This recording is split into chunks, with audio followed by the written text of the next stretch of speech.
go, girl.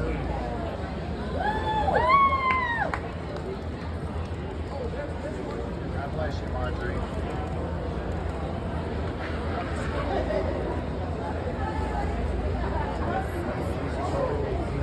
That was Marjorie Taylor Greene pretending to console a January 6th convict. The political theater at CPAC was Tony-worthy, but you're not going to believe the story behind this caged conservative. Welcome into TYT's Overruled. I'm your host, Adrienne Lawrence.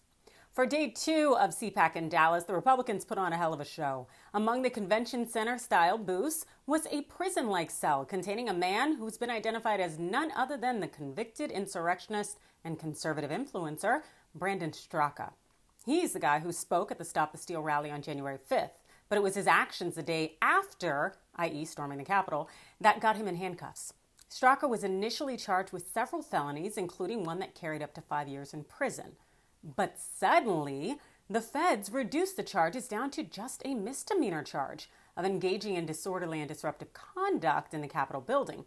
And Straka pleaded guilty to this misdemeanor back in September 2021. For his plea, the 40-something received 3 months of 90 days of home confinement and 3 years of probation. Why did he get a slap on the wrist, you ask? Check this out. A coalition of media organizations had asked the court to unseal some of the documents filed in Straka's case. Last week, the Trump-appointed judge overseeing his case inadvertently unsealed more records than she intended, revealing to the media that Straka isn't the steadfast conservative willing to die for the cause. No, not at all. The man flipped on his fellow conservatives to save his own skin, and he flipped big. This per NPR. The records described how Straka provided significant information about pro-Trump Stop the Steal organizers, including Ali Alexander, Amy and Kylie Kramer, and Cindy Shafian. Straka provided investigators with a voicemail he had received from another January 6 defendant, and that evidence was valuable in the government's prosecution. In another instance, the records say Straka helped identify yet another potential suspect who was not previously identified by the FBI. And so on. Yeah. As the documents revealed, Straka got such a sweet deal of home confinement and probation because he ratted out his fellow right-wingers. But the chaos does not end there. When the news got out that Straka wasn't the stalwart he portrayed himself to be, he tried to convince his followers that the snitch narrative wasn't true.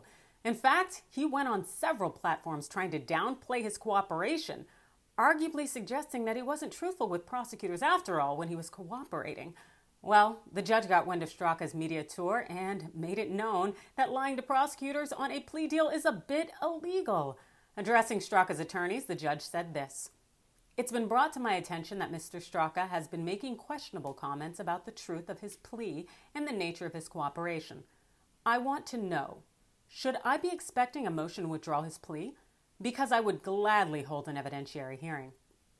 He faces exposure for making false statements to federal law enforcement officers, so I suggest you advise him to show the discretion that he did not show before January 6th. This all went down 24 hours before CPAC kicked off. It makes you think that those tears Straka was displaying in that cell might have been true. Regardless, it's kind of funny that the right is using this weak-ass turncoat and pretending he's some kind of heroic martyr, even if it's for these theatrics. But it definitely seems to be on par, given the right's love of Trump. But what do you think? You let me know in the comments below. Hit that like and follow button, and thanks for watching.